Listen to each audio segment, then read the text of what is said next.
Hey everybody, Randy from Granite State here. I'm just doing a quick tutorial video on double unders. So if you are just starting to get into double unders, or maybe you've been trying for a little while, and you're looking for some tips and tricks on trying to get a little bit more efficient stringing them together so you're not doing like double single, I'm just going to give a couple of tips and tricks, go over the equipment and things like that. Hopefully that'll help out. So first things first, obviously you're going to need a jump rope.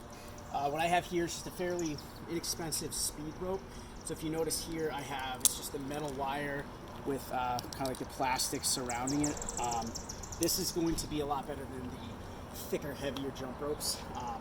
The reason being because of the weight, for one, and also the size of the rope can cause some wind resistance. So you want to have that quick turnaround to kind of like just be more responsive in the rope when you're spinning with your wrists. The other thing here you'll see is this thing will spin, right?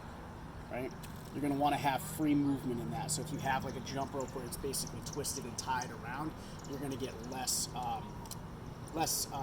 response from that as well too. So you're going to want to have decent shoes, and then essentially that's about it. You want to stay hydrated, obviously. So when I teach somebody how to do double unders for the first time, I actually don't even have them use the rope. The first drill that I'm going to have them do is the jump tap.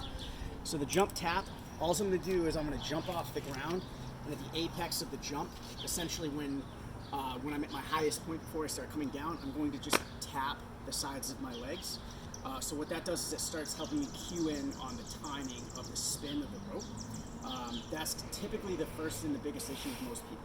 So I'm going to jump, tap at the top, jump, tap. Right? That's going to translate into spinning while I'm at the top of that jump. All right? Once I've done that enough times and I feel comfortable with it, all I'm going to do is I'm going to double up that tap. All right? So I'm going to jump, tap, tap.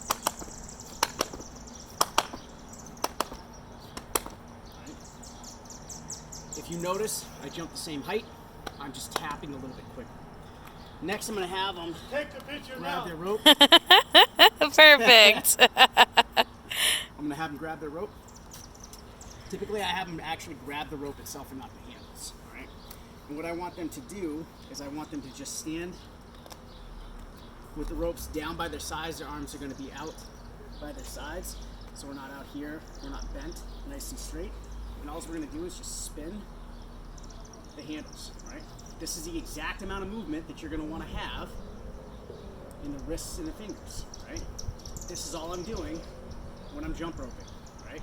I'm not out here, out here, out here for some people, all right? So that's the third thing, right? When I'm doing this movement, I'm trying to actually conserve energy. So lastly, before we actually get into the jump roping, is when I jump, you'll notice that I keep my feet directly underneath me, all right? Meaning when I'm jumping, I'm nice and tall. Okay? What I'm not doing is jumping, driving my heels up into my butt. All right? That conserves energy. Also, driving those heels up, it makes it a lot harder for me to be coordinated enough to come back down and then relay back up to kind of drive and string those double unders together. All right? So once we've got those drills down, all I'm going to do is I'm going to grab my jump rope. I'm going to go through just a series of single unders. I'm going to jump, spin at the top, keeping my arms down by my sides, spinning from the wrists and the fingers, keeping my feet underneath me.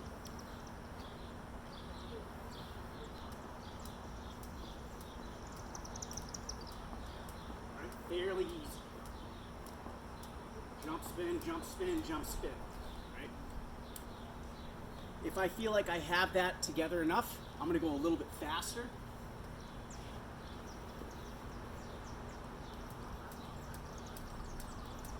If I can go faster without spinning my arms, if I can stay controlled and I can go faster, keeping my arms straight, I'm going to progress to the next one, which is going to be a few single unders, and then I'm going to just jump a little bit higher and try to get that jump, tap, tap down. So jump, jump, jump, swing, jump, swing, jump, swing.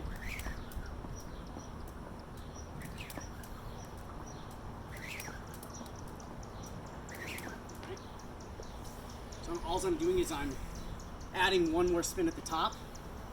Once I've done that, then I progress into trying to string them together. Jump, tap, tap. The second I land, I'm gonna jump, keep my feet up underneath me, tap, tap again. Try to string some double unders together.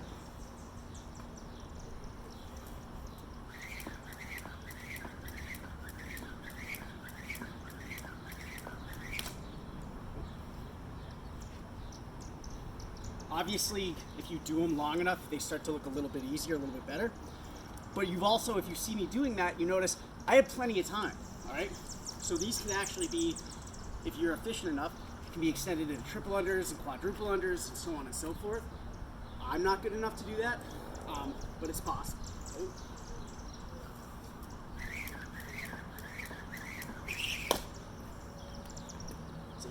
So that is just a quick progression of double unders into, or single unders into double unders, and just some things to look for. So if you film yourself doing these single unders into double unders, you can look and say, am I keeping my feet underneath me? Am I keeping my arms down by my sides? Am I spinning from the wrists? Am I swinging at the top or the apex of the jump? See if you can pinpoint those things. If you're not, regress back into some of those progressions and make sure that we nail those and then move forward.